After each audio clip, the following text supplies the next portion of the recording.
Welcome. Welcome, everybody. Good to see familiar faces around. Welcome all. We will just wait for another minute so we can see people coming in, and then we start all together.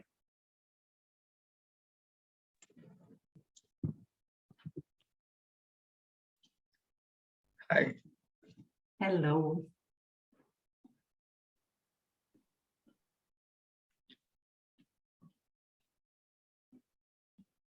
Okay, 2 or 3 connecting to audio, and then we start.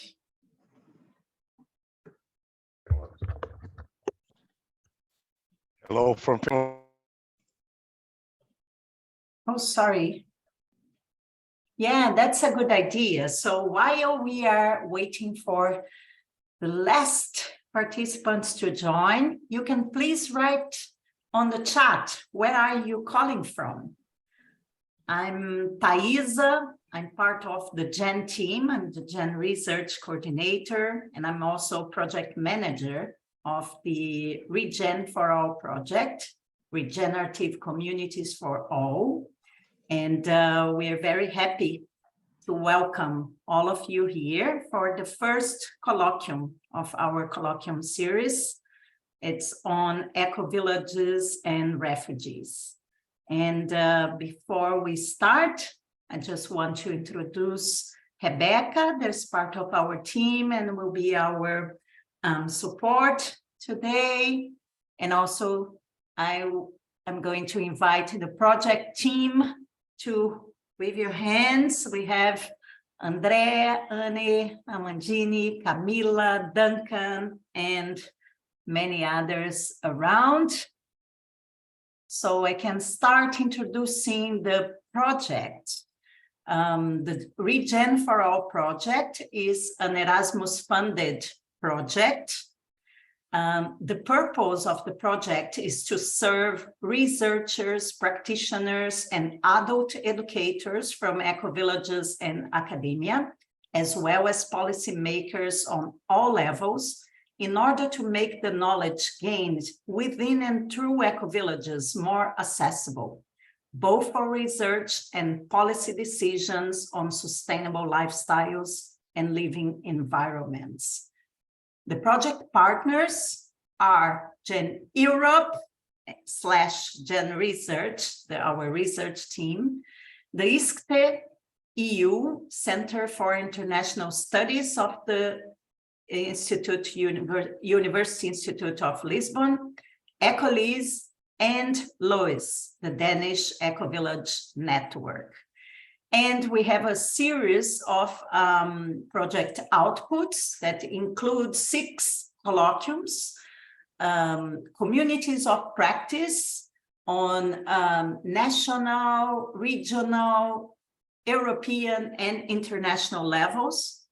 And we are co-creating a database on ecovillage research and a web platform that will bring it all together, including matchmaking systems for us, like researchers, to reach out to communities and others and more. So yeah, keep an eye on ReGEN4ALL and you'll get to know more about us.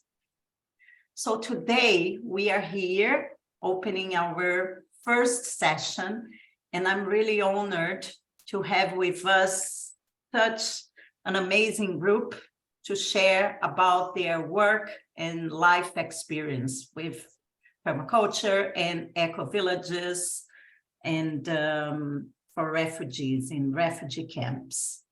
And our first guest to share will be Rosemary Morrow. I'm delighted to introduce you, and thank you, Rosemary, for joining us. Rosemary is a pioneer on using permaculture solutions and ecovillage solutions in refugee camps. And she's trained in agricultural science at Sydney University, rural sociology at the Sorbonne in Paris, development at Reading UK, and horticulture.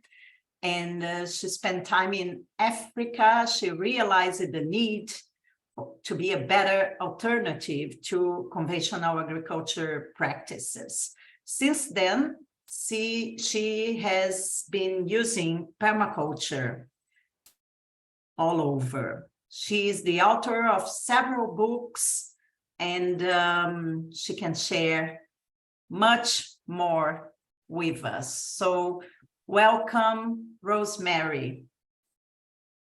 And I will be introducing each of our guests at the proper time. Welcome. Well, thank you so much, Taisa, and all the crew there that put work into this. I think this is a really important series because the number of refugees is going to grow, because they're some of the most disadvantaged people without a voice in the world, and because we have to bring our attention to what can be done in a way that's sustainable. And I think Jen and permaculture working together offer the best opportunity for that. So in my latest book, everything has changed from me to we, so that the things we do are done cooperatively by working together to get the biggest response. I'm not going to talk long, except I cut my teeth, so to speak. You know, I started permaculture in developing countries because I was already a development worker. So it made sense to me that permaculture that used forests and food and economic systems and architecture and all sustainable technologies was the one that was needed for these environments. And so from the beginning of that, let me see, before most of you were born. So you probably weren't born. You might have, I don't think anyone's even a little baby. In the mid-1970s in Lesotho in Africa is where I started. And then the next big thing I was asked was to go to post-war Vietnam. So Vietnam had 30 million bombs dropped on it by Australia and America. And we really owe them a lot and never have paid reparation. One of the things we can do is offer people good knowledge. So I won't talk much more. I've written books and I teach. I think teaching is what we need to do best, giving people relevant knowledge they can use when you leave. And when the teacher goes home, then all the students should be able to get onto it.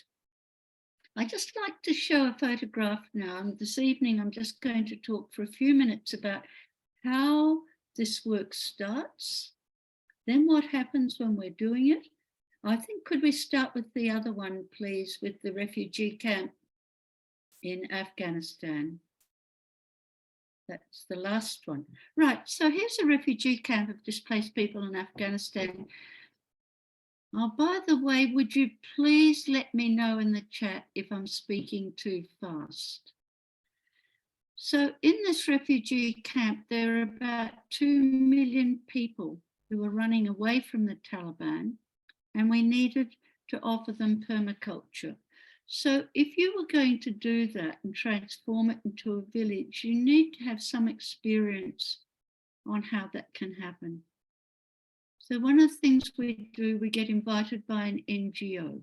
Thank you, Julian. And anyone else, if I'm speaking too fast, please tell me. So we find an NGO. We found an NGO in Kabul. And then we teach their permanent people. So imagine, you've then given them the knowledge. So if you go away or things go wrong, they've got the knowledge. And we work with them and some students from this camp who have come in from the villages and the provinces to develop a design for part of that area. We couldn't do a design for 2 million people in that time, but we can do a design for that. So we get things, the NGO invites us in, gives us accommodation, looks after food, negotiates with government, visas. They have to, because really it's impossible for us to do, and we would get stuck. Please put any questions in the chat as you go.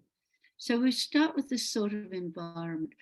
And with your experience and mine, you'd know the best thing to do when you've got this flat structure of people in makeshift is to build some really good 2-3-story houses and free up the ground, or even apartments, and free up the ground for planting and social areas and others, so that you know how it could be.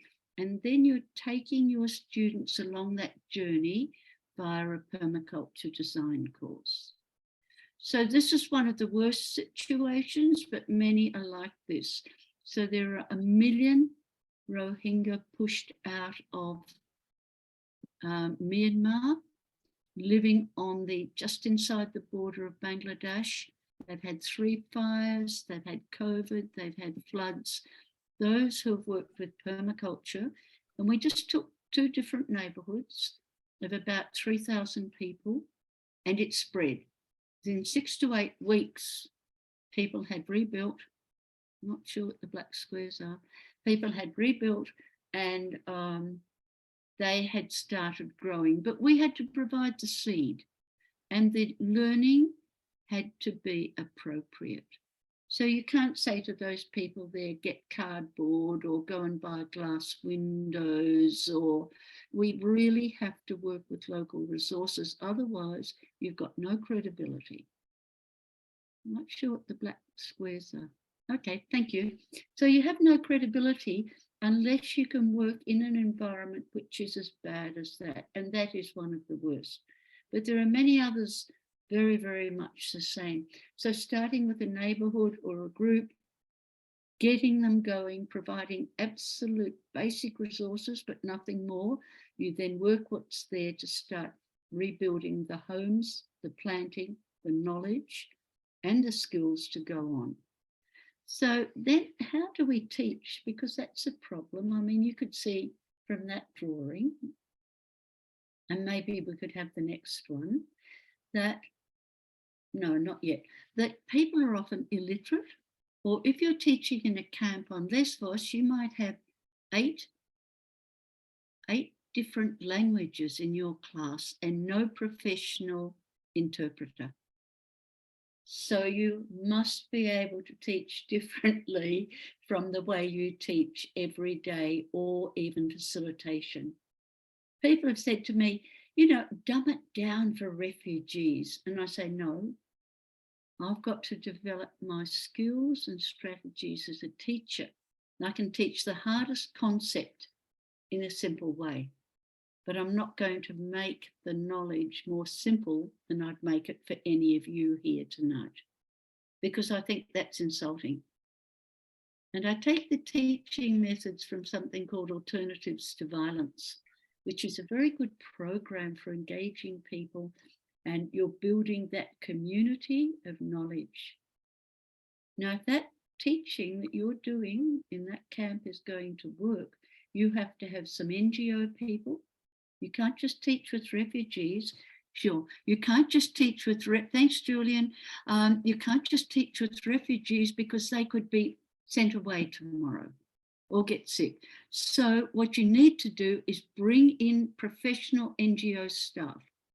So they're learning with refugees, and that often changes their attitudes too. They understand a lot more when they're in these lovely personal groups developing friendship. Then we bring in some local people. So local residents, they're often very, very poor and resentful of the refugees. They've taken our land. They've cut down our trees. They've brought plastic. They get all the resources.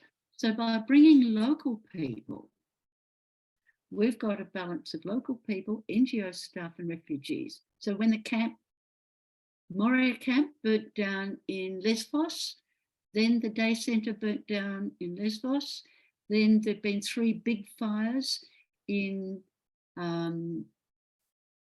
Bangladesh. It's been the NGO staff and the local people who have been helpful. In Lesbos, the local residents who'd been at the course, when the camp burnt down, 11,000 people were wandering the streets with no papers, no documents. They set up land, the local people on their farms, and invited people in. So you must have this balance of people to make it work if you can. You can't always, but you try to get that because that's your sustainability of knowledge. Now, in Bangladesh, the Bangladesh Association of Sustainable Development are now going to do 1,000 eco-villages based on permaculture and the work done in the camps. So the camps started to get transformed, clean water, growing food, all these things. Then Bangladesh staff who'd been doing the training said we should be doing that with our poorer farmers. So they went into a little village of non-refugees and they've set their goal 1,000 villages. So that's an outcome from this work. When you're teaching, you're going to be using lots and lots of things. You're going to say, this is a water tank. It might be plastic. I just had some soda water. It might be plastic. You might say something is this long, or it's this long, or it's this long, or it's the size of my leg. But you constantly give examples. You'd say, we're going to build a house, and you'll get whatever's there, and you'll build a house, because the interpreters often don't have the language or the knowledge. You're not getting someone out of an interpreter school who can do this for you. I've only got a couple more minutes, I think, Taisa.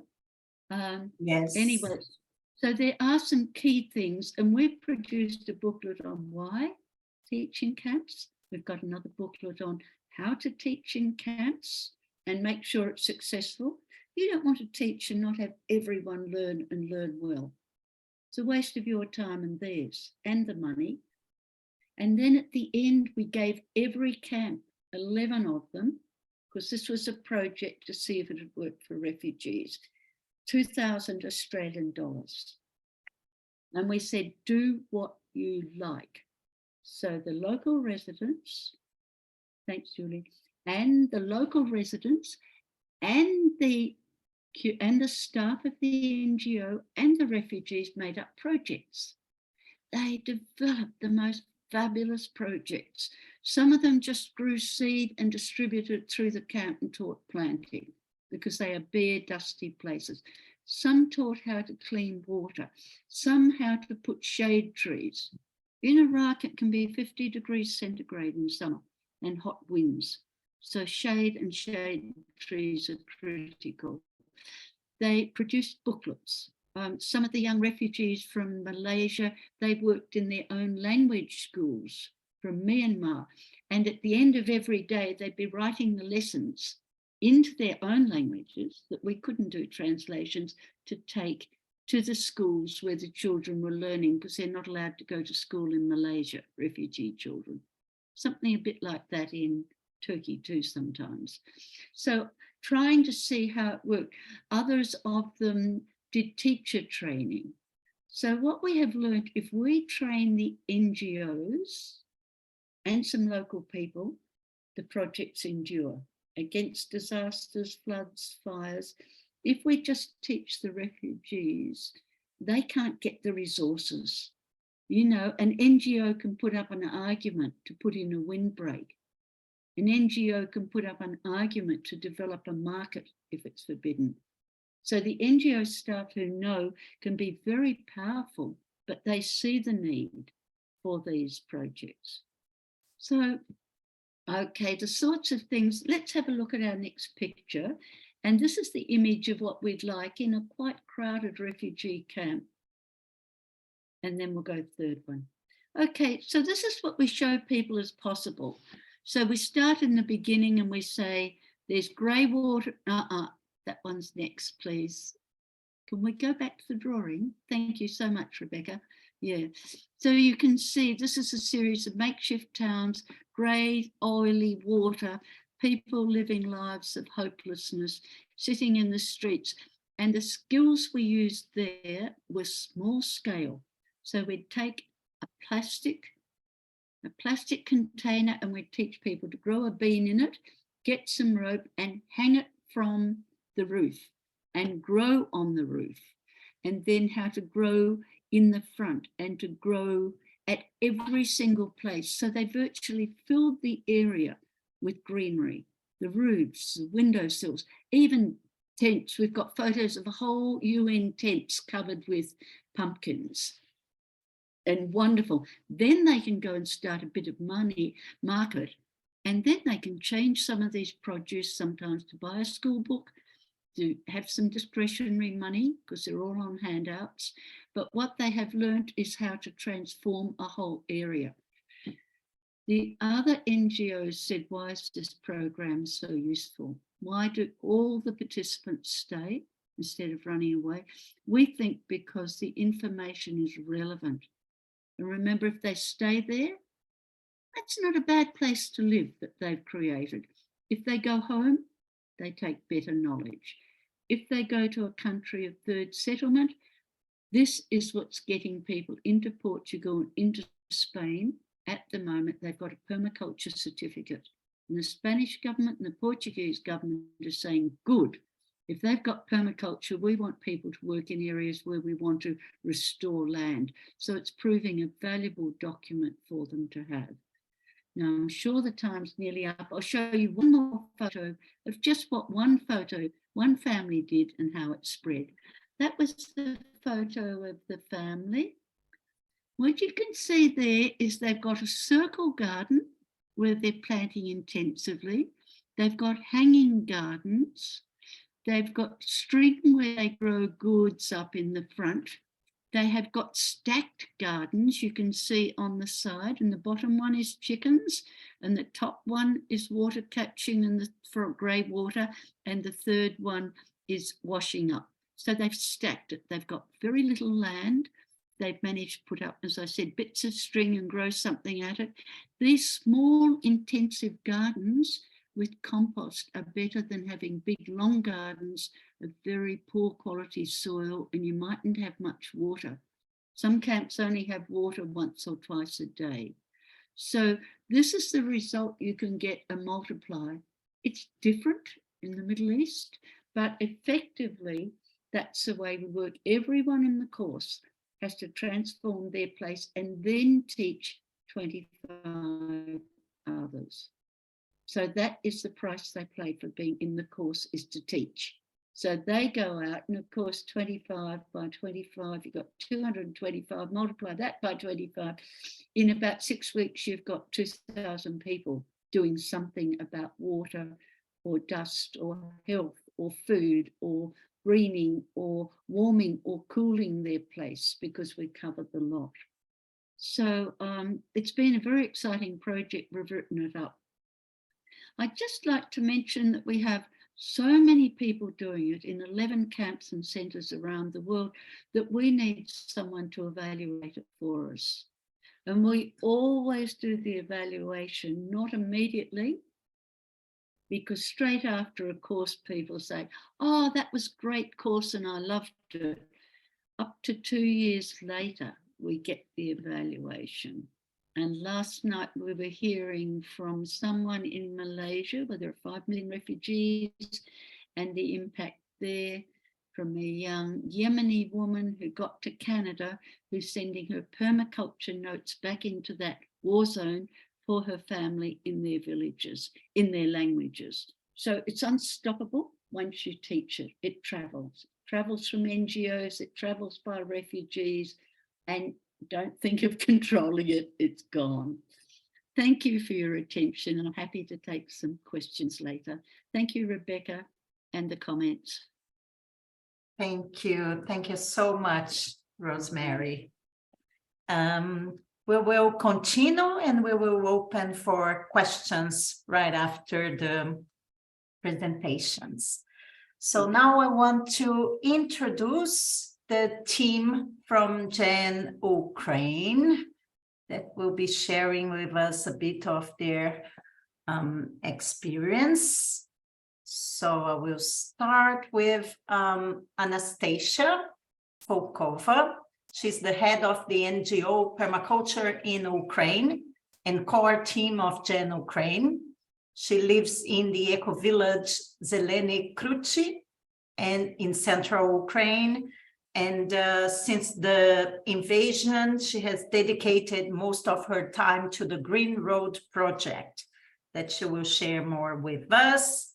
I also take the opportunity to introduce Iryna, and she's a PhD in economics, a teacher and supporter of sustainable development and environmental research, also part of GEN Ukraine and the Green Road project. And I welcome Maxim, president of GEN Ukraine. He's a blogger and ideological inspirer and one of the initiators of the network. So welcome all of you, and you can further introduce yourself. Sorry, I'm not good with names, so you can also properly introduce yourself so I don't say it wrongly. Thank you. Thank you, Thais. Maybe I will start. Are you hear me? It's okay for you? Yes, we can hear you well. Well, I tell some words about our situation. And this night, it was 50 bombs to Kyiv, and 3 days, it's 3 nights, during 3 nights, we have a lot of bombs and people not sleep, and we all in stress. Well, and the previous years was extremely hard for all of us. In February previous year, Russia attacked Ukraine. More than 8 million of Ukrainians became refugees all over the world. More than 2.5 million people lost their homes. There are 4 million of internally displaced people now in the country. 70% of them moved to the rural areas. And our Green Road project was born on the 2nd days of the full-scale invasion. That became possible because 2 friendly organizations already had their networks. It's GEN Ukraine and Permaculture in Ukraine. We contacted all of our communities and locations, asked people from our social networks, and started to create the map of ecovillages and permaculture centers, which hosted people. We got immediate support from the European network. In 2 weeks, we had the map with more of 60 locations in Ukraine and more than 300 locations in Europe who were ready to help us. And it's our map, and I pass the word to Anastasia, maybe? To Iryna first. Iryna, okay. Hi, everyone. I would like to start that it's a big honor to us to talk after Rosemary Morrow and share our experience with all of you and analyzing our project from the perspective of more than 1 year. We would like to share with you the stages, the challenges, and the keys of sustainability, what we learned. Okay. So when it starts from emergency support from us. People who leave the cities, they very often they have nothing with them. And when our ecovillages, our locations, permaculture centers start hosted people, they have nothing. We had to support people with food, with medicine, with simple clothes, warm clothes, because it was winter, and normally people just have no chance to take something with them. And during this stage, it was like very important to have donation from the whole Gen Europe family, because we got already first grants, but like it's not always possible to help people when you have to report after all, and we really had a lot of expenses, and for those we needed just free money, so the donation was very helpful. Also for getting all this things, we have humanitarian aid from Denmark, and our internet connection is unstable. So I hope that I can. We can hear you well, don't worry. Yeah, that's good. So the emergency stage, it was like first 3 months after the war started. And then we understand that the growth of people in ecovillages really grow, and they have to stay in these places. Our place is quite modest, so we start this infrastructure period, and we got their support from Denmark, and support from France, and from Albert Bates, and from other organizations. Like many people help us. So we bought a lot of refrigerators, washing machines, some stoves that people could cook themselves. We bought some building materials, because all this house is quite bad and ruined, and we wanted to restore everything. Also, it was like next 3 months again, and then we understand that what is really important, it was already spring and summer, that we have to grow food. And one of our investment, it was more than 30 greenhouses and ecovillages for food security. People were so happy that they were able to grow food.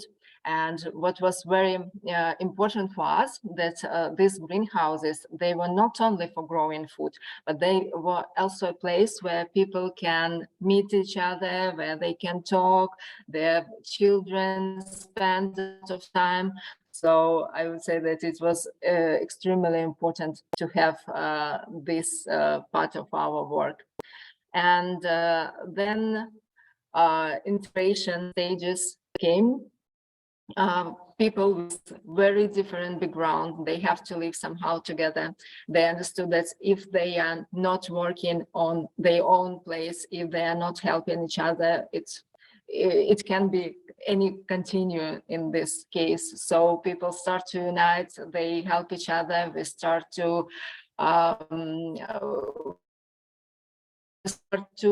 very important education program is for hard skills, and we conduct permaculture design course for ecovillages and for IDPs, for those newcomers who came into ecovillages, and soft skill course. It was like part of EDE course that you probably know. So we talk to people, we teach them nonviolent communication, social courtesy, and it was our autumn and winter time. And now we have the last stage, or ongoing stage, is return home. During all this time, during the whole year, we had more than 3,000 people who went through green and who stay in our Ecovillages for 1, 2 days, for weeks, for months. In autumn, we knew already that 600 people decided to stay in Ecovillages for winter, and it was the same month that Ecovillages itself. And now the number of people decrease. We have around 300 people who are staying in Ecovillages, and we can say for sure that it is already new members of Ecovillages. And very shortly, the challenges. We had a lot of challenges during this year, and some of them was just for our team. I was told already that we got some grants, but we also was needed for donation, and we still need this donation. And part of our team went to Denmark, and they live in Hallingelille and other eco-villages, and they help a lot to collect humanitarian aid, to send the truck, to talk to people and describe the situation. Then we understand that we burn out, the whole our team was burned out because we work without weekends, without holidays. It was like almost 24 hours a day, and it was months, it was like year. And that is how we understand that we have to grow our team and we need to extend itself. Then we understand that the war situation, people in eco-villages, the support that eco-villages have, it's all caused conflicts. It's not bad. I would say that all our conflicts in eco-villages was for good, because they force the changes in eco-villages, in their mindset, and they forced to the development of eco-villages. And of course, the changes in our organization came, and now our team is much bigger. We have around 12 new people who help us, and all of them are graduates from soft skill course that we had, of course, some challenges was in eco-villages inside. It was double population with completely different background and expectation, psychological state because of the war and all other conditions, and of course economic crisis and unemployment of everyone, both of those people who came and those people who was already on places. And now I pass to Anastasia. Yeah, hello everybody. I just want to add that right now I'm not in Ukraine. I'm in Spain at the course Permaculture for teachers, and a special course for Permaculture for Refugees that was designed by Rosemary Morrow. So it's a great moment for me right now. But normally I still live in Ukraine in my eco-village Zeleni Kruchi, and I will go back there. So I will quickly speak about the keys of sustainability of our project. First of all, our project became possible because we already had two networks, one of eco-villages and one of permaculture centers. And so we could mobilize people quickly. We knew them, they knew us, there was trust between us, so people reacted quickly. And of course, the project became possible because we were GEN Ukraine was part of GEN Europe. And in the previous years, we had been very active. We came to all the gatherings, all the national networks meetings. We brought key persons from GEN Europe into Ukraine, organized tours for them. So they knew us, and they also, and for them, it was natural and possible to help us and to support us. Then what was also important, it's psychological support. In different moments of our project, we supported hosts, internal displaced people, our team. We had from the beginning, and we still have weekly Zoom calls for our networks, and we have separately Zoom calls of psychological support from time to time. During winter time, we had several local regional gatherings. So we had 2 national gatherings, one in autumn, one in spring. Despite of the war, people are happy to meet each other, to hug each other, to come to another side of Ukraine, which is a big country. And it is very important for people in a situation war be able to see, to have this contact. Also, we had from the very beginning, we had regular calls with Gen Europe Council, and it was very supportive for our team because we felt that we were not alone. We had friends all over the world. And right now we work with Pocket Project, maybe some of you know it, and members of our network have possibility to get individual consultations or group therapy. Our next key of sustainability is decisions related to the future and life and not to the war and fear. So what we are doing right now, we are developing economy projects in our eco-villages, agriculture projects. We build common spaces for people in the communities to meet and do something together. We work with education for children. We develop, we encourage eco-villages to have contacts with local authorities, be independent and develop their own projects.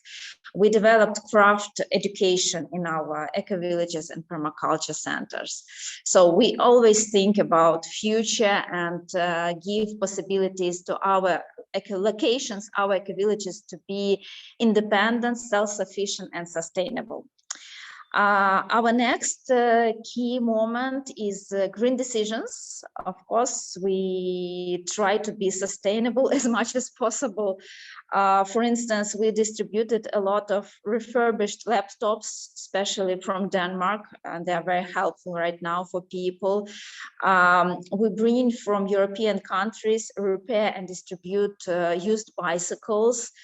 With the help of different funds of different projects, we provide solar stations to our eco-villages to be sustainable in this way, because last winter, for example, it was very hard because there were blackouts almost every day. People stayed without electricity, without internet connection, without mobile connection. It was rather hard, so we think about it. Then education and conflict resolution is also important. We, as Iryna said already, last autumn, we had a soft skill course for the leaders of the eco-villages.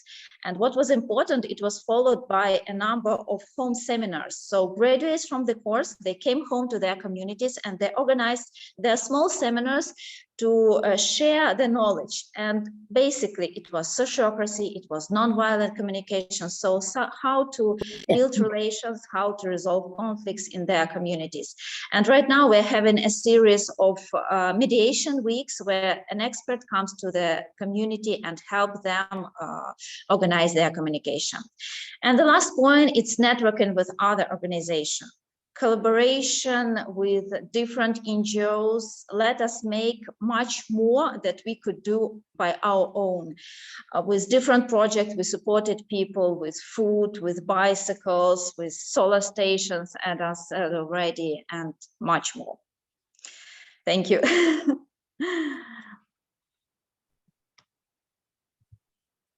Thank you. Thank you all. Wow, yeah, let's send a shower of energy to our community in Ukraine. And I'll now open the floor to Camilla, who is hosting some of the refugees in Hallingelille Ecovillage and is also a very active member of the Danish Ecovillage Network and of ReGEN Europe. And I will also open the floor to Dorte Varney-Poulsen from the University of Copenhagen. Dorothy did a study, a research in Hallingelille and the refugee situation in Hallingelille. So I will ask the two of you to briefly introduce yourselves, and then you share your experience. We will complete this mosaic. Over to you first, Camilla, please. Yes, thank you, Thaisa.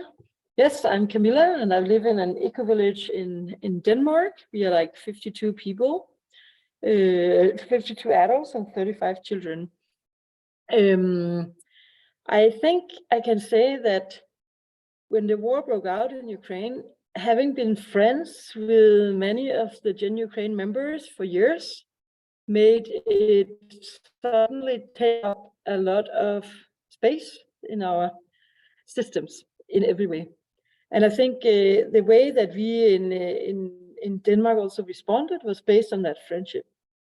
When the Green Road project started, as the three Gen Ukraine members here told you, in Denmark we also had like 45 places where people would be hosting people coming from Ukraine. When they came, they would fill out a profile in the Green Road. And in Denmark, our job was to somehow match them with similar places and needs. So that when people came here, for instance, if you come from a permaculture background in Ukraine, how will you best settle in Denmark? Why not settle in a place where permaculture is also part of the foundation?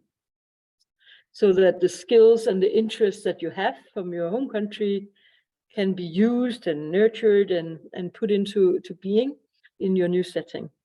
So I think that was somehow the beauty of it, that the people coming from an eco-village or permacultural background in Ukraine would come and settle in Denmark in also permaculture and eco-village settings, which makes integration much more easy in the sense that it's not like really seen as a refugee situation, but more that we have eco-village family members coming who can somehow be part of us for some time, be it long or short.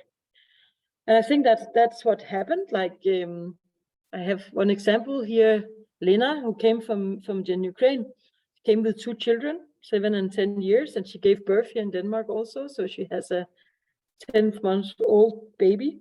She's a permaculture designer. And she has now come to a place in Denmark, an eco-village called Oasis, and a focal school as well, where they intend to build up a permacultural site. So her coming there contributed massively to their development.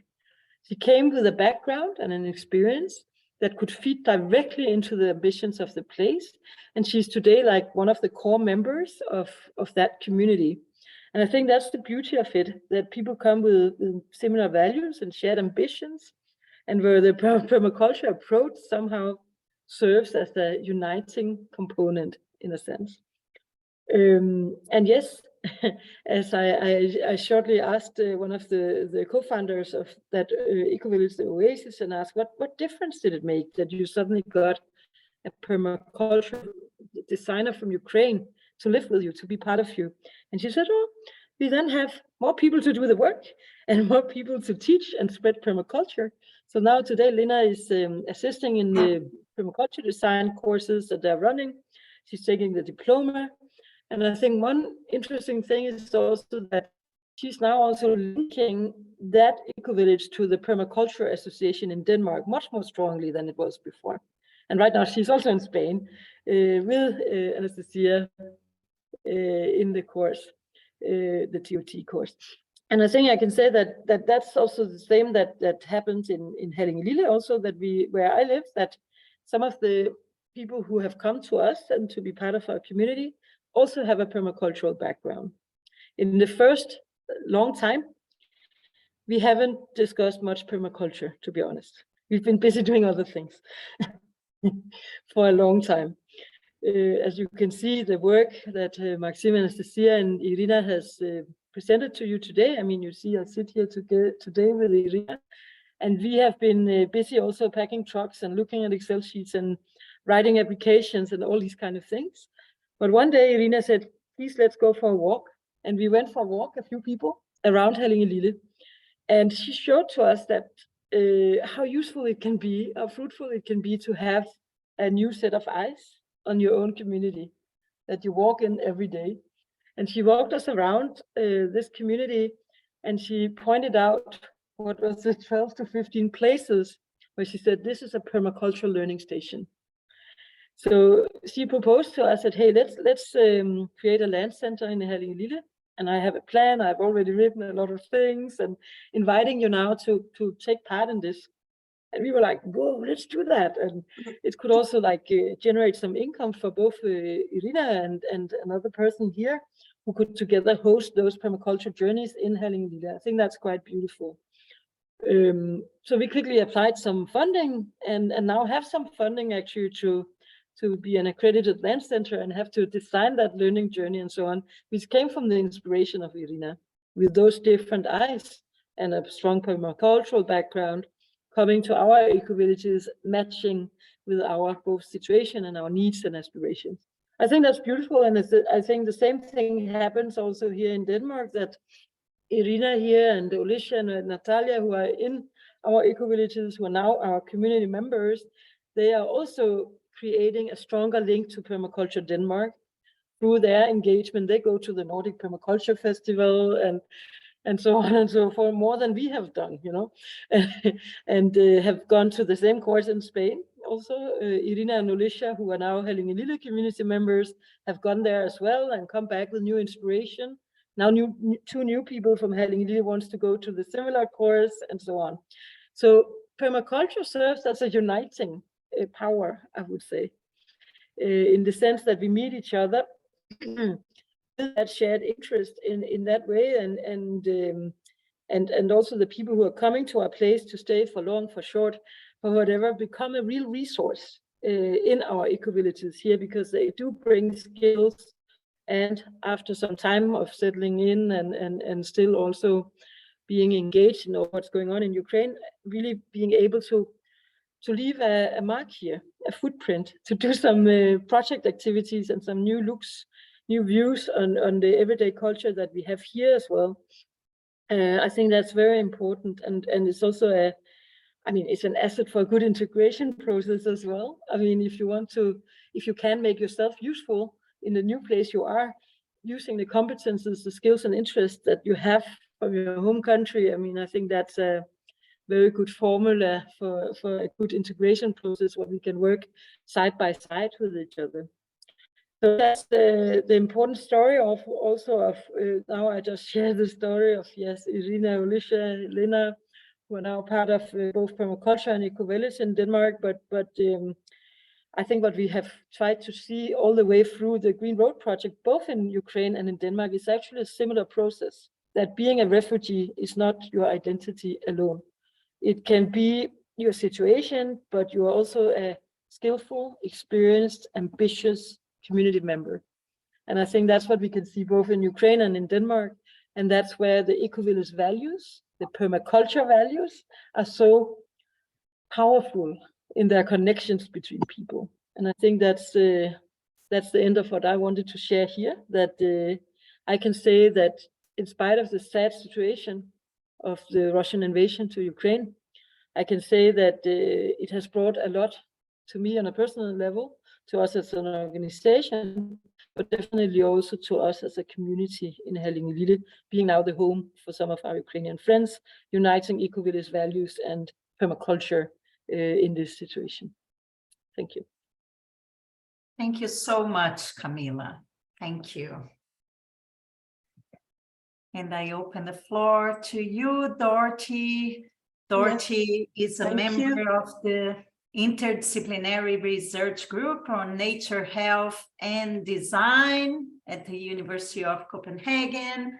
And the focus of her PhD was nature-based therapy for soldiers with post-traumatic stress syndrome. And recently she studied the effects of nature-based therapies on refugees experiencing like trauma and difficult situations. So I'm curious to hear from your research findings, as we are here in this colloquium bringing together practitioners, educators, activists, and also researchers. Thank you so much. I'm very delighted to be here and present a little bit of my work. First, I'd like to address what Camilla just talked about, some very, very important aspects about being a refugee is not, it does not have to be an identity, but in the same time, I can see that for some of the refugees that has been refugees for years, it might be turned into a kind of identity. So what I was looking at in this research project called GROW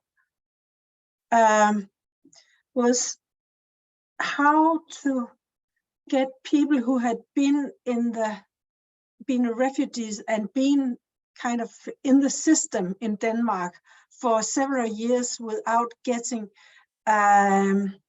into the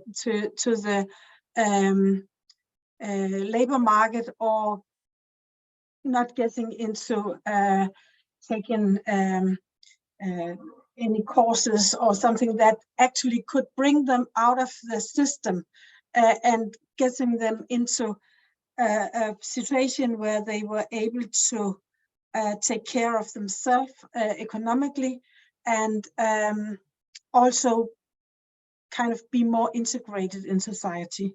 I know it is a challenge not only in Denmark but in several countries, that it's not ideal for the country, and it's not ideal at all for the refugees.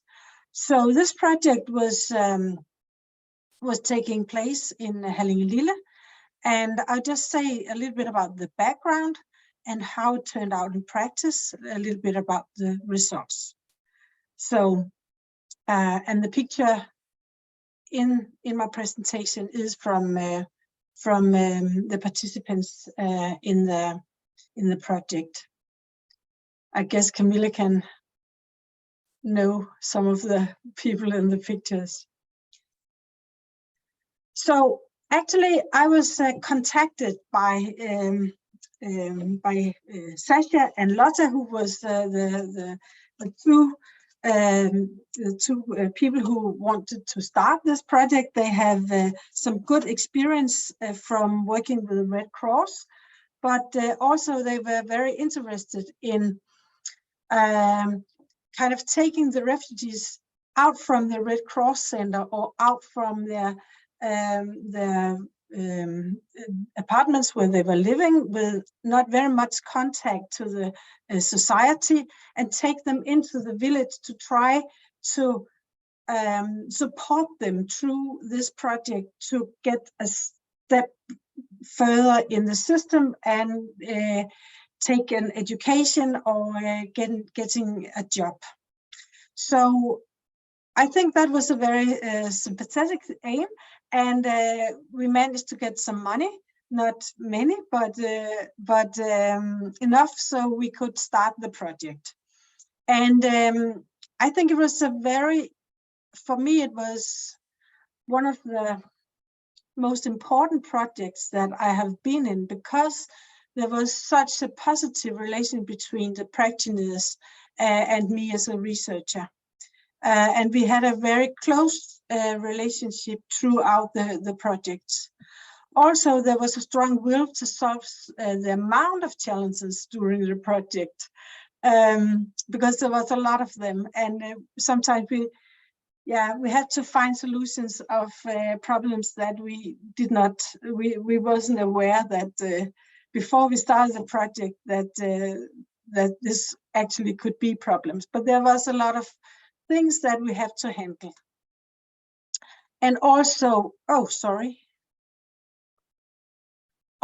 I would say that the citizens in the community have shown a great willingness to support the projects and the participants. And that was one of the very important things in this project as well. So in practice, there was participants from 9 different countries, and many languages were spoken. We did not have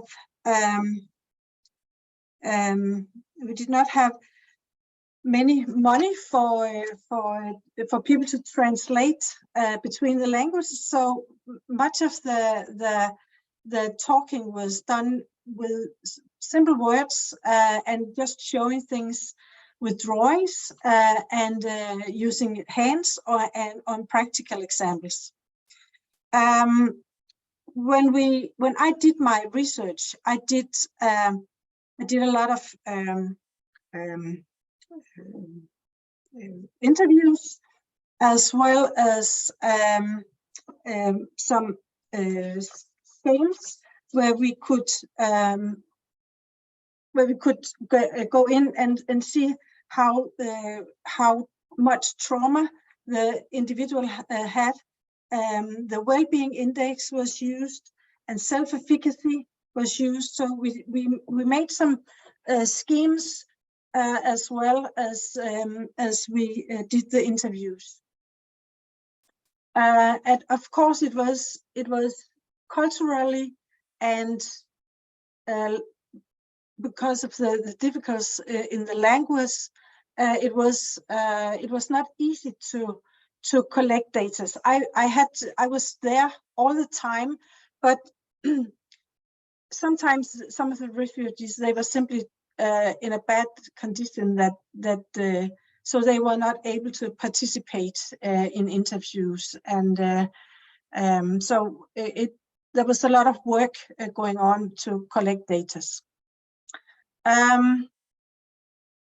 72 refugees was actually able to participate, but only 37 started in the project.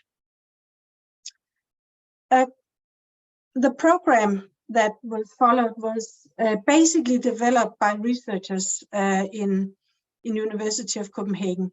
We have a therapy garden where we do our research, and but also we do research in different kinds of nature. But in our understanding, the most vulnerable people are going through intervention in our therapy gardens, and people who is not that vulnerable are going through projects in different kinds of nature. So what we thought was a group that would not be so, none of them had a diagnosis actually, stress or PTSD or something. None of them had a diagnosis, but it turned out that they actually were very vulnerable. So therefore, the program was had to address some of the challenges here. So the first period was actually individual rehabilitation, and it lasted for 10 weeks. And it was simply necessary because the participants were not able to go into more. They were not able to do very much. They had to relax. They had to actually sleep. Sometimes they hadn't slept at night, so they had to just feel that here they were in a place where they could relax. They were taken care of. There were food, there were drinks, and some of them brought their small children, and the village were able to take care of them, even if they were at a bad condition. Afterwards, they followed by a period where they were working in small groups, 10 weeks where they did both rehabilitation activities, green activities. They were taking care of some of the animals in the village. And in the last period, it became more like going to work. They meet in the morning, they got dressed in special clothes for what they had to do, what they're working with, and they bring their own food. And the day was like a work day, you can say. And in the last period also, they were connected to different kind of places where they were kind of needed someone who could fill in some jobs. It could be agriculture, but it could also be in an office or in a store. And some of the participants were able to continue after the project in more regular jobs. So what came out of it? In a scientific world where I am working in, the result is almost always, the most important is that you can make some scientific papers, and hopefully also scientific papers where you can show some positive results. And but also there's a lot of other results, not at least for the participants, but I think also the people in the village gained some experiences of how to kind of be good supporters for people who are actually in a very bad situation. So if anyone is interested, you can find these paper and read more about them. But I'll just draw some of the results here. What was important for me to see was the loss the refugees experience, and the loss of you can say everything was so huge, and sometimes it overshadows everything positive in the new life. And the lack of sense of belonging, and in the long term a feeling of marginalization can actually obstruct integration into society.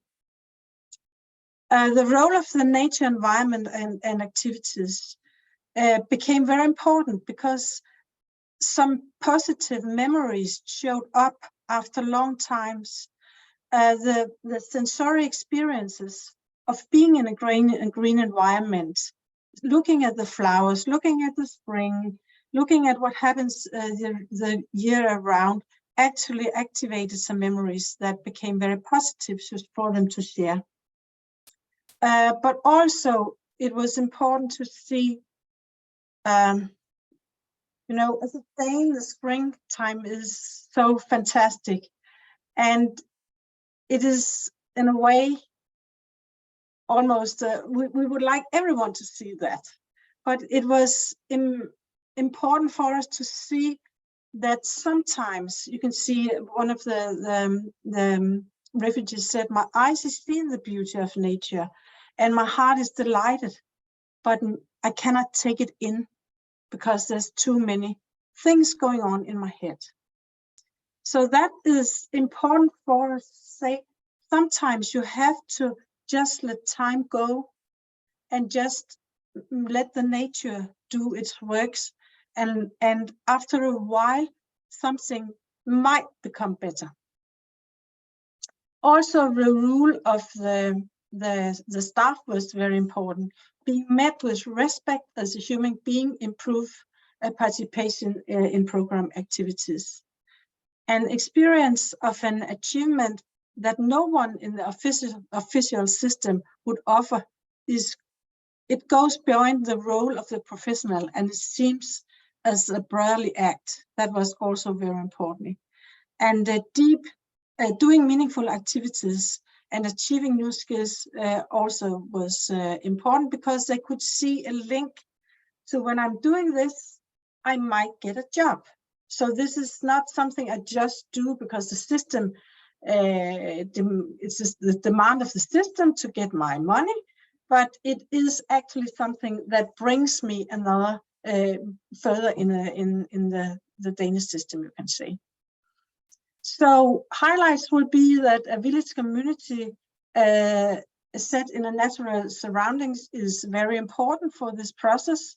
Exercise aimed at supporting a positive body-mind experience was also an important first step.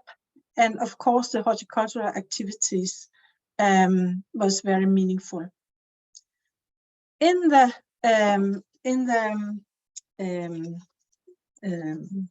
qualitative study, I've been through that. In the quantitative study, we actually saw a small but statistically significant increase in the symptoms. And also we saw that the people who have been in this program, even though some of them had been in Denmark for almost 10, 20 years and never had a job, they actually became a step near the labor market, and they were able to take courses, and they were able to do something in their own life to get further in the process. So what I would highlight is that I think that Ecovillage has very, very positive impact to bring in to this this group of refugees who is coming to Denmark or other countries. But it is very important to start exactly there where the refugees is. Yes, that was all for me so far. Thank you. Thank you so much, Dorothy. Maybe you can stop sharing your screen. Perfect. So we can see each other. Wow, we can take a deep breath all together. And I will invite our last guest speaker for today, Kajosi. Kajosi was part of the online EDE a few years ago. And he's from the Democratic Republic of Congo, but for more than 10 years, right, Kajosi? He has been living in Kakuma refugee camp in Kenya. And after doing the EDE, the Ecovillage design course, he could get inspirations and resources to spread the word about ecovillages and permaculture in Kakuma. So I'll hand it over to you, Kajosi. I can't hear you. So let's see.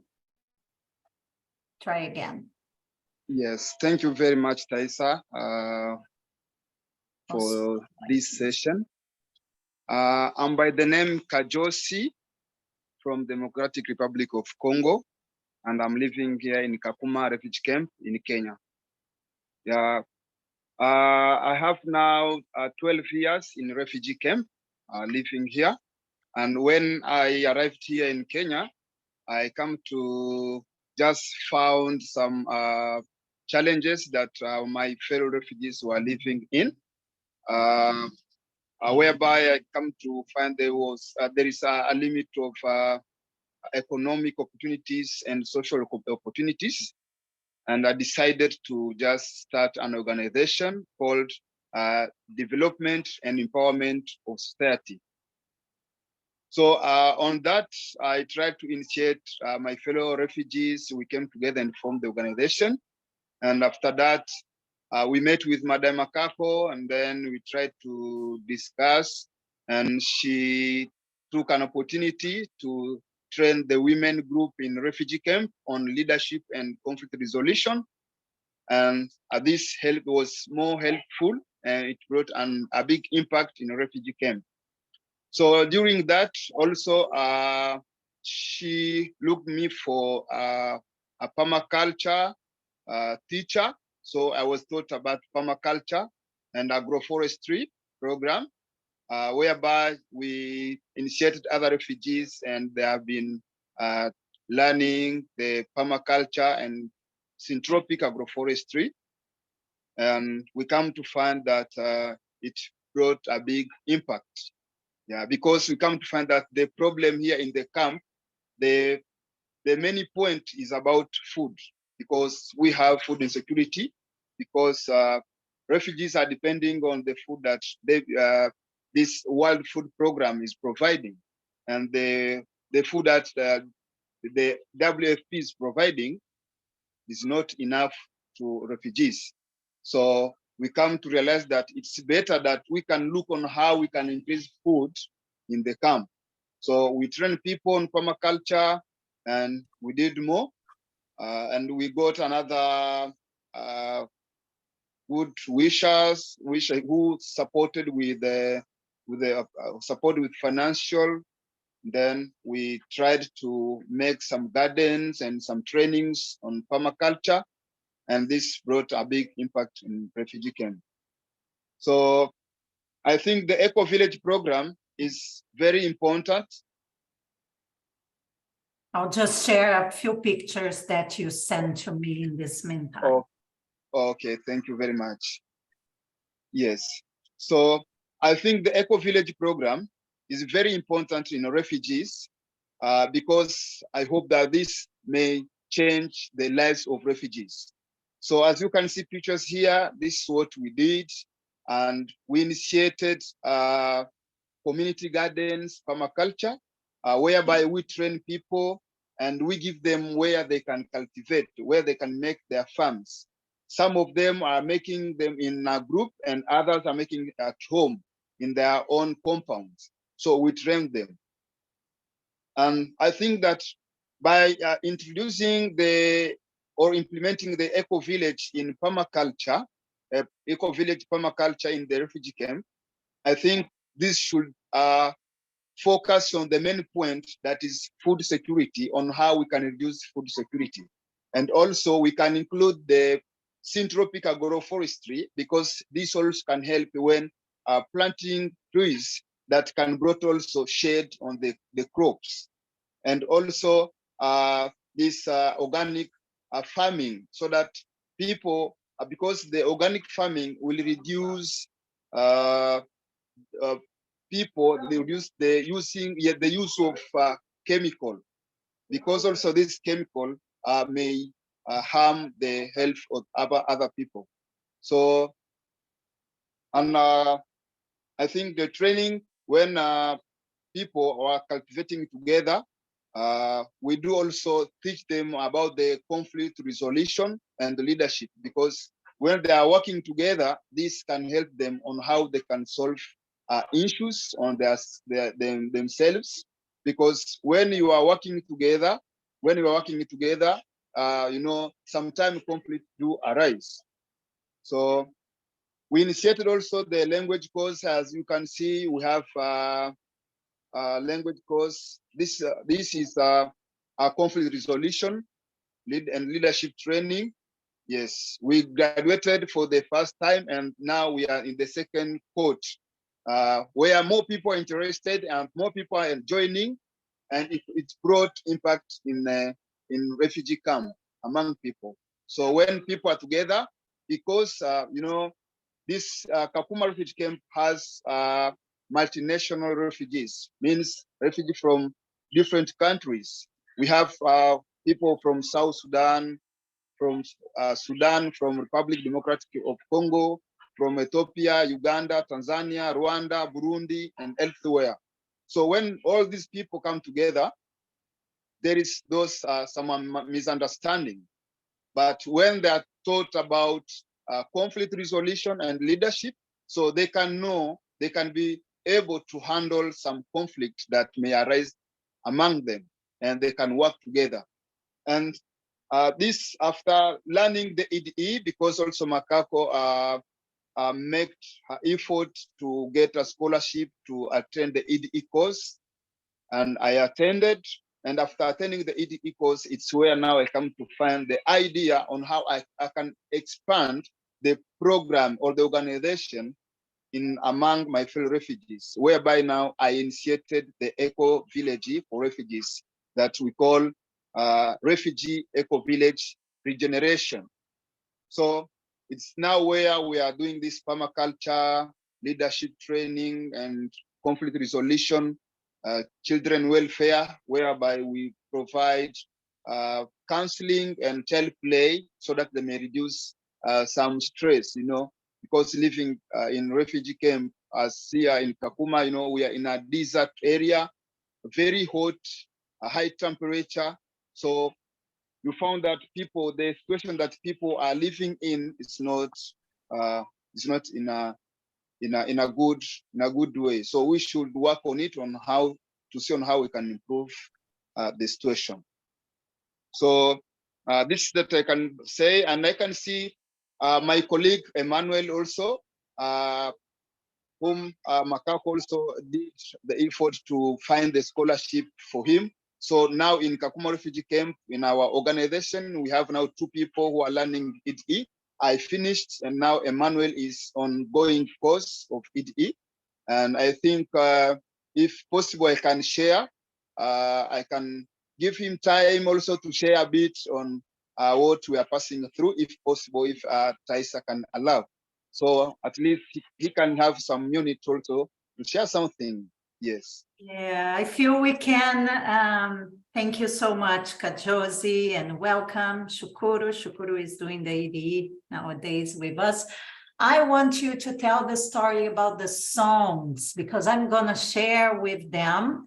And these amazing guys, they co-created an Ecovillage song about refugees. And I'm going to play it for us now before we open for questions. And there's also permaculture song.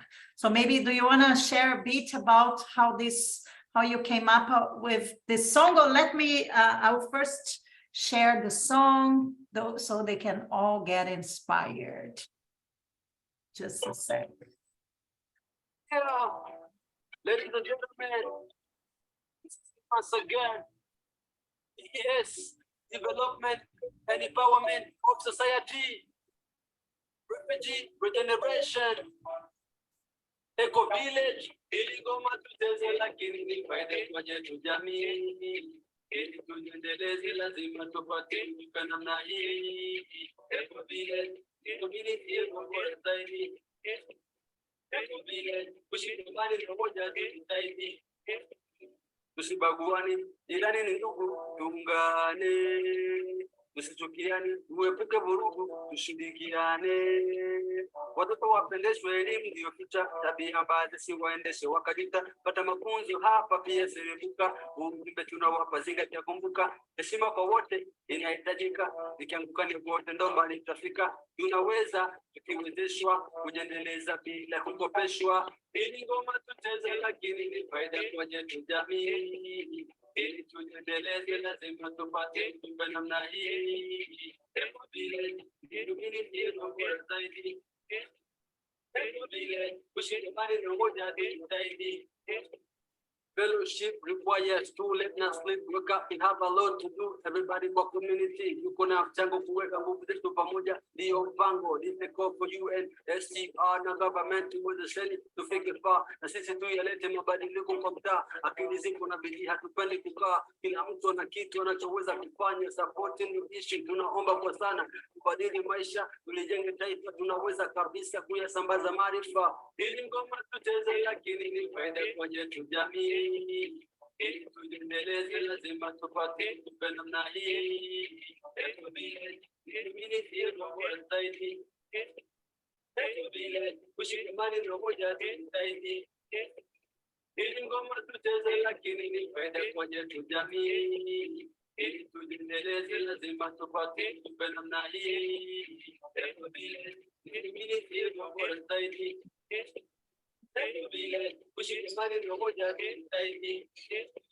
Special thanks to Makako, Taisa, Helen, Amena, Marie-Louise, Meg, Morey, and Halil. We really appreciate your support.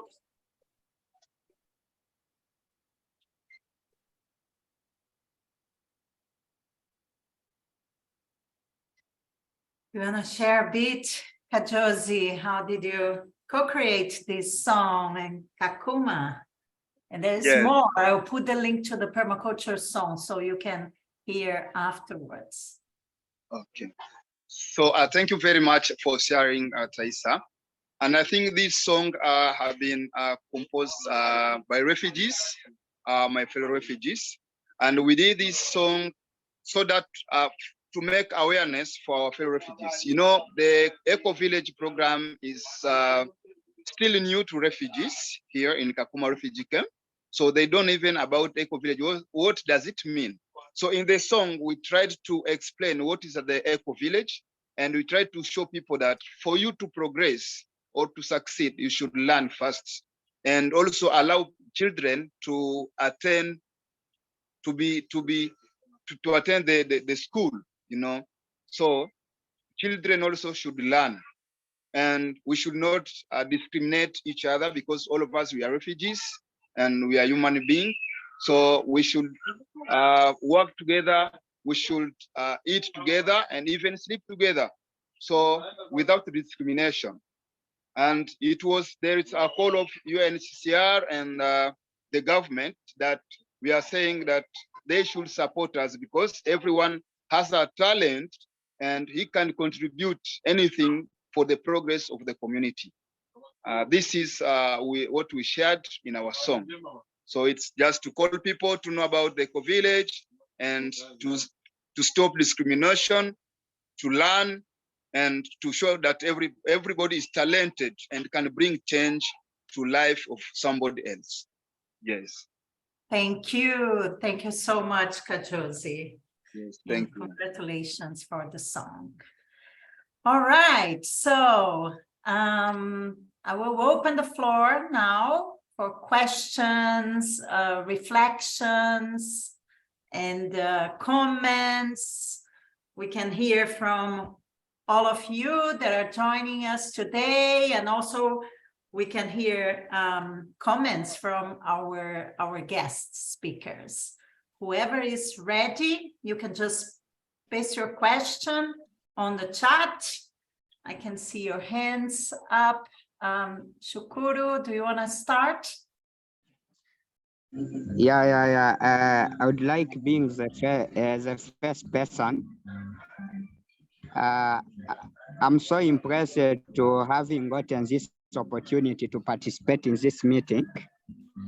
And as my mate has said, obviously, for those who have ever had a chance to hear about Kakuma refugee camp, it's a place that is semi-desertic, and for sure, when you look at the standard lives that people make, it's really hard. And now, with this spirit and mindset of having come up with this eco-village, it's just to enable us to look on how we can bring together these communities and look at all means of improving their standard lives in one way or another. So I've been so glad to hear a lot of experiences from other refugees based in different areas, and how they've come up with very nice projects that are likely to empower the community, and the community self-finding that there is something of greatness that they are able, and they can necessarily work hard to ensuring that their lives is being improved, because most of refugees are desperate. And now when you look at these different projects that are being brought for the sake of empowering refugees, this is something that is really contributive. And I'd like congratulating all these people who have come up with these nice ideas of creating the Ecovillage projects wherever they might be based. So that's all I had to share, and thanks a lot for the opportunity. Thank you so much. And friends, you can open your mic.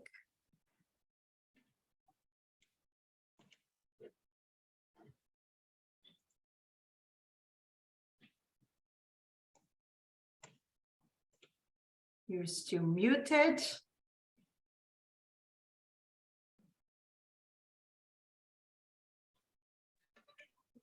Did you invite me?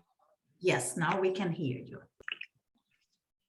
Oh, I just wanted Kajosi to tell me, how old were you when you were a refugee? You said you were 12 years in the refugee camp. How old were you when you went there? Josie? 12.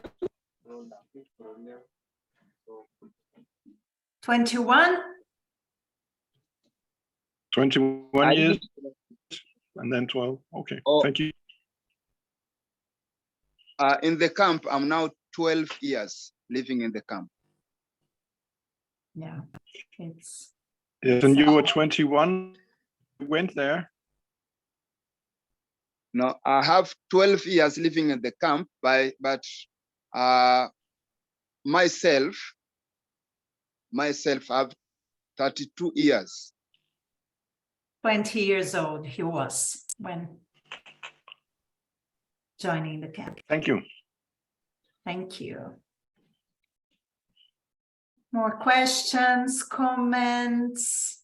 I keep coming back to you, Rosemary. Like, could you imagine when you started realizing the importance of bringing Ecovillage and the permaculture design into refugee camps, that it would get so wide and so necessary? How do you feel about it nowadays? I feel very sad it's so necessary, that somehow the conditions were not set right from the beginning, that refugee camps are not places for people to grow and flourish and learn and become so productive that whether they go home or go on, they are taking some fabulous skills with them. Some lives are spent with people doing nothing in a camp for 10, 20 years, and that's a terrible immoral waste of human potential. And it makes me very upset when people are stuck there in a sort of a no man's land for many years. In fact, it has been startling because something that started as a small project, just testing it, and then developing into a bigger project. So we had 11 or 12 camps in different religions and cultures and countries and environments, actually worked, and it's taken off. I mean, it's really, really big today. That's a surprise, but I think it tells you if the idea is right and the people are ready, it catches fire itself and moves. I think sometimes there's a need to watch quality a little bit.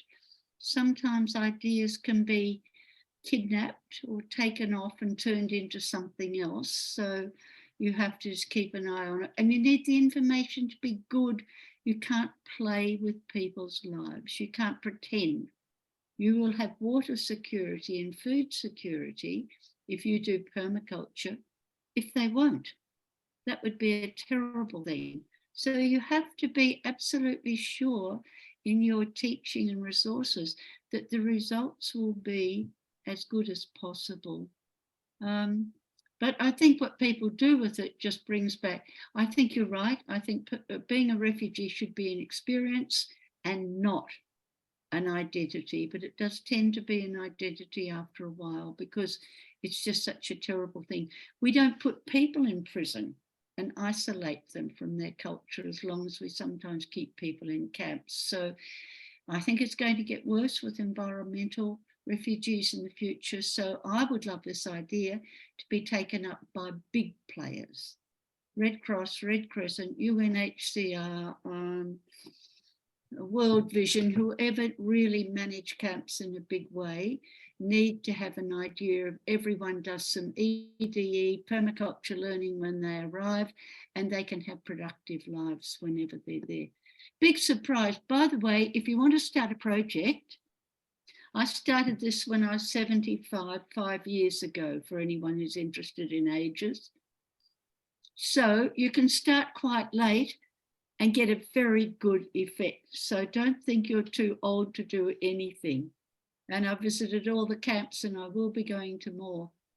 I just have to be careful because I am a bit older. Thank you. I won't talk too long. Thank you. And we will open to Sophia. Yeah, thank you for all the sharings. I have one more question to Rosemary, because you were talking about the challenge to to teach all the content to people with whom you don't share language. And you were mentioning a program that you are using, and I didn't hear the name. Could you share it again or maybe write it in the chat? I would be curious about that. Thank you. Oh, thank you, Sophia. We teach the content that we teach everywhere in the world, but teach it very differently. When you've got a lot of language, it's chaotic and difficult, but you need really good teaching strategies. But the process we use, Sophia, is called Alternatives to Violence Project, AVP. And it's a process that engages people in their own learning all the time. And you, as a teacher, end up being someone who maybe fills a gap in knowledge, so they don't know about contours well. That will change everything. At least it will for people in Rohingya and in Afghanistan. So you teach that well, but they know the rest because they've lived in and around hills and mountains. So you're using what people know and you're plugging with important pieces of information, not telling them what they do know. But the process is Alternatives to Violence Project. I think you can find it pretty easily. It's a very powerful project, and it also you can develop trainers, and it does reduce violence. It asks people to not blame others, but take responsibility for any, someone comes up and said, you didn't give me a certificate. Well, I'm not going to say, you didn't do the work. I'm going to say, well, tell me about it, because I'm not sure what's happening here. I'm listening to you. So you get skills to manage.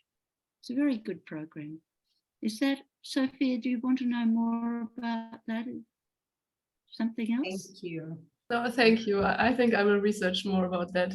Thank you very much. Thank you, Sophia. And over to you, Panu. Yes, hello from me as well. I don't show my video because I'm actually in bed in COVID. I was working in Balkan and Turkey last week, and somewhere there I managed to get the virus again. But thank you first of all for Rosemary. Your presentation was inspiring and the whole story. And I'm 61, so I started to think that I have a lot of time to do still all the development work. We in EGLA, we have started a bit different way to go to sustainability, because we believe, I'm a business consultant from a background. And we started thinking about the point, well, it's in Bible, and some of you mentioned already that teach people how to do things right and they will survive the rest of their lives. And we've done a couple of Balkan area eco-village jobs with the private money. We have helped the local communities first to thrive in business-wise, in economic sustainability, and then use that added profits to create social and ecological sustainability. Have you seen any needs for that kind of development in the, because this is very interesting. I learned about ReGEN, this whole system when I was studying. We're planning to make EU project on ecovillages, and then I found out that they already exist, so we don't need to do it. But we still do this private funding. We basically invite people from more wealthy countries like Northern Europe to settle down either as remote workers or pensioners or something in the dying villages of Balkan area or Southern Europe to revive them again.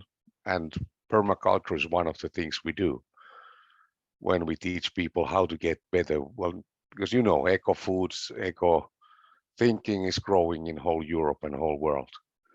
That's why I'd like to know if you're going to right direction with what we do, or what would you suggest, especially Rosemary, since you have a lot of experience in this. Because Bangladesh is actually one where we are now starting an eco-village project close to Sylhet. Well, Panu, that's a fantastic question. I'm thinking, how could I have forgotten it? So apart from disaster planning, which we always put in, and people say, why didn't we learn that first? It would have been so helpful to know how to prepare and how to endure and how to recover. Recovery is actually quite difficult, especially if the government's trying to run it and not the people.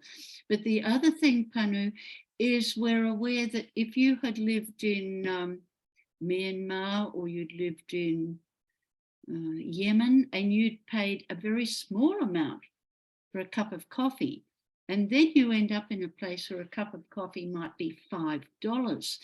You can't understand how you can enter an economy when you have to pay a big rent, a lot of money for a house, you don't know how to get the wages you need, food's more expensive. I have felt for years, Panu, it's really important to teach budgeting in a sense of what you can do with money, how you can save money, and also alternative economics, supporting the community, getting as much as you can in kind and in swapping. We say try to get 30% of your needs met just by swap exchange. You know, get your hair cut by someone that you can take some lettuce to, something like that. Or you might do some sewing for, or you might work their land. So we're trying to get away from too great a dependence. But look, if you are a refugee ending up in Europe with the cost of things, it would be very, very frightening. The project in Portugal is teaching people how to meet the costs in Portugal when they are so extraordinary. When they're at home in Yemen or Iraq or somewhere, they thought everyone got big salaries and they had all this money to spend. Then they find it doesn't go so far. I think it's critical, Panu, and I think it has to be written in a really interesting way, perhaps a game where people are paying this much for rent, this much for food, but if they exchange this, then they've got some left to maybe send a child to school. I think you've raised a very important question. I always get people to do their own designs, because if I do them and go away, it's all my fault. If they do them and they're not working as well, then they have to somehow correct them. So I'd never do a village design for people, but I would guide them through the process. I'm not sure I've answered that question properly, but thank you. It's the most important one. Thank you, Rosemary. It did answer, because I'm now thinking we have few Ukrainian refugees in some of the villages we have been starting. And we've been trying them to help to find living, making income by, for example, one lady is actually taking care of the gardens for the local villagers. And they have rights to take half of the products and sell them to other villages. So they actually help the all elderly people in the villages, but at the same time they can make money. And that's been proving to be quite, and so I think we continue that. Thank you very much. If they start small, they can often get bigger quite quickly when they get experience. They'll develop something and they're successful small, so they can go big if they want to. It's a great project, Panu. It's terrific. I'd love to hear more about it sometime. Well, I put on comment sites our homepages, heclaglobal.eu. You can reach me through them, and we also have Facebook and so. You can put them on the chat, so it will make it easier. I will put my address there. Yeah, everybody can contact me who is interested. Actually, we are meeting with the Finnish authorities next week to speak about helping Ukraine in the future. But of course, that is hopefully when the war ends soon. But I put my address there. How can I put it? Now I have only direct messaging. Thank you. Thank you all. Thank you. And we can move on. We have Imran, and there's also a question from Joe on the chat. So I will hand it over to both of you. We can start with you, Imran. Thank you very much. Well, I'm not like from any eco-villages. I'm just a student, a PhD student who is learning about eco-villages. And I really enjoyed it because I read so much about eco-villages, but never had a chance to hear from those who are living in the eco-villages and sharing their experiences. Yeah, so it was really good. I have one question, like how can I connect to those people so that I can learn more about practical lifestyle of eco-villages or join such kind of workshops. I would be very thankful to any of you if you can connect me to those people. Yeah, thank you. Yeah, you can stay in touch. Ecovillage.org is the GEN, the Global Ecovillage Network website. Yeah. There's a map of eco-villages around the world. You can read more about communities. GEN Europe also has a very good map on European communities. And there you can check the opportunities, like for courses, visits, and so on. Where you can stay in touch. Maybe you can sign to the GEN newsletter to get regular updates. Okay. Thank you very much. Yeah, thank you. Thank you. And let's see, there was a question for Kajosi. Joe, do you want to open your mic to ask directly? Hi. Yeah, sorry, I'm kind of at work at the same time, so I'm Let me just double check if Kajosi is with us, because I saw okay. he dropped it and was trying to come back. Kajosi, are you back? No. So Joe, I will hold it for a while. Okay, no worries. Because he's having connection issues. He will be back soon. And then we can open for other comments, questions. I know Annie from our team also had inputs. Are you around, Annie? Yes, but I think the time is very few now, and I'm very grateful for all the impulses that have been there about the eco-villages and about the support systems for refugees and the ideas that have been established. So I think there's a lot around, and thank you for the researchers who presented their research, and of course thank you to all Ukrainians I met. And yeah, of course there's always something we can think about in future meetings, how to create projects in order to support more Ukrainian refugees and eco-villages and so on. But I think it's not a good discussion for 10 minutes. Okay. So we can open the mic for final comments from our guests. I don't know, Camilla, Iryna, Maxim, Anastasia, if you wanna, after joining the session, if you have anything else to add, to share, how does it feel to be here with us in this session today? Well, I want to thank you for the opportunity to be here for our team, because yeah, as Iryna mentioned, one of the challenges is burning out when you are working intensively on projects like this. And you don't have possibility to have rest, you can't stop. But events like this show yourself the value of your work, and you find new forces, new inspiration to continue this work. Yeah, because, and also it's important to see that unfortunately these horrible things that are happening in different parts of the world.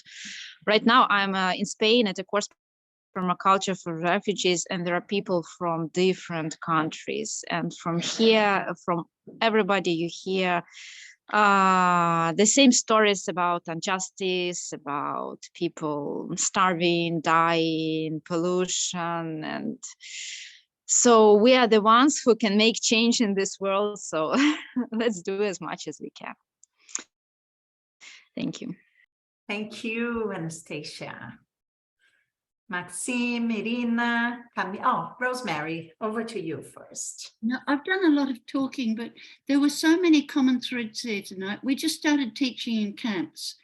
We've ended up being involved in resettlement projects because permaculturists become refugees, whereas we was teaching camps and then they would be able to be resettled, but now it's happened. And so also with the earthquakes in Turkey, people have been internally displaced in quite big numbers. When that happens, some of the same principles apply, but some of the things the Danes talked about and their research is so common to what we're finding resettling people, even with permaculture skills. There's a whole common ground there to discuss.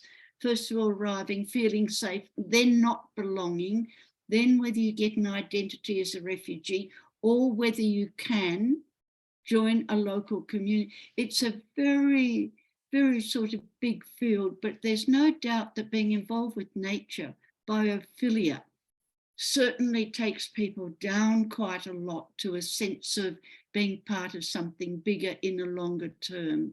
I won't speak again, so thank you all. I think it's been terrific and I'd love to hear the other comments. Thank you, Rosemary, for joining us and sharing your experience. Over to you, Maxime. Well, I want to say thank you for this colloquium, and my point to say is that in the future, one way to survive is to be a part of community, to part of tribe, maybe, and part of network of these communities. Because if you speak about some collapse or crisis, it's not in all territory. It's only in some territories. And if you have network, you connect with other surviving people, surviving territory, and it help you to survive too. And it's my point. What I understand in this our situation. Well, thank you. Yeah, thank you. And I feel all of us, we are learning with your experience, and we are all learning also how to adapt Ecovillage and permaculture solutions and to use it where it's really necessary. So it's a learning process, and we know the current situation of the world, we never know who will be the next one in need for community support, for this kind of solution. So I feel a reflection from this session is, how can we support? And we know that on an individual level, on a community level, maybe you will just join a course and get some new skills to help in the future. Maybe you're good in co-creating projects, so you can get in touch with Camilla, that is an amazing project developer, and share ideas so we can come up with the next project. Or you can invite Rosemary or one of her part of her team to go and share their knowledge and experiences with you. So there's many, many ways to support through donations and so on. I know we have 5 minutes, but I saw Kajosi is back. And I know Joe has a question to Kajosi, and I also saw you would like to comment, Toby. So let's just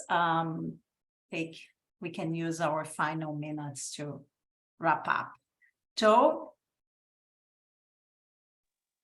Yeah, hi. Yeah, I just wanted to hear really more about the self-organization of people in camps, because obviously, like, it's a more meaningful approach, really, and like than, you know, people kind of going and teaching and sort of dropping into different places that they're not from and not embedded in and not a part of that shared experience. So I would really love to hear more about that, because I feel that there was not enough time maybe. Yeah, maybe briefly, Kajosi, did you get the question? Yes, I got a question. We do teach the syntropic agroforestry. I was also taught by another teacher from Homa Bay there. So here in the refugee camp, we do teach people and give them opportunity to just practice it in our groups and in our own compounds. So, but the challenge is lack of support on them in terms of getting the trees, because you know, the trees are needed in syntropic agroforestry, but to get trees, because here we can't find trees here in refugee camp, so it's must that you go outside of the camp and you buy for the trees. This is only the challenges that we have. Okay, thank you. And we can maybe hand it over to you, Camilla and Iryna, for final comments.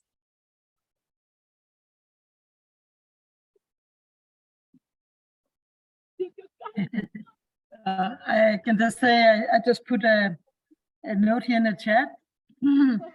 That some years ago with education, we ran these 6 weeks courses in refugee centers for people who were rejected their asylum applications. And I think for people who are waiting to go to a country where they might not even be welcome, to give them some skills, it gives hope. So all these eco-village values that we share, all these permacultural skills and whatever, to use them also in the people who are sitting in refugee camps, refugee centers everywhere. In Denmark, we're a very privileged country. Still, we don't treat people very nicely in these camps. So the fact that we can go there and share our skills, our competences, it actually does bring some hope also for the people who are returning, that they can return with some new skills. So I would just strongly encourage everybody, be it practitioners, educators, researchers, investors, whatever, to look more into this field. And let's do it together. I mean, if we can prove that it makes a lot of sense, not just in our hearts, but also in other ways, to train like refugee center people staying there in these both soft and hard skills. And I think we are much better off in designing those things for the future. So let's all put our heads together, put our hearts together, and do more in this field. Yeah, that's from me. And thank you, Camilla. Everything that I wanted to add in truth, because like nobody wants to be refugees. You are not growing up and decided, oh my God, I want to be refugees. No, sometimes it's just choice of your life or your death. And it's so important in which circumstances you appeared in this moment. You are so fragile and everything is vulnerable around you. You know nothing what will be like in a month, in a day, in a year. You can plan anything around yourself, and it's so important where you are in this moment. Who are those people who are around you? And I see many people and from different countries and just who are in different situation. And for example, I would say that those Ukrainians who are in Hallingelille with Camilla's community are really, really lucky. And I would like that as many refugees as is possible could be in such great communities. Let's make it happen all together. Thank you all. That was, wow. We could go deeper in each of the sharings. I know you all have more to comment, but our 2 hours are gone. And I think it was a very rich session. So I'm extremely grateful. I know there would be other people willing to ask questions, but this is just the first session. And we as the project team will make sure to create more spaces for this kind of conversations to continue. And yeah, thank you all. Thank you, Rosemary, Maxime, Anastasia, Iryna, Camilla, Kajosi, all the team and all of you for being here with us. Please spread the word. That's a very necessary work and we can make it together. Thank you all. Thank you. Okay, good night. Thank you. Thank you. Hey, good afternoon. We are calling from Good night to all- Australia. Yeah, it's after Good 10 evening o'clock. for Europeans. Good morning for Brazil. My day is just starting. Thank you all. And the recording will be available. We will share the recording and presentations with the ones who registered.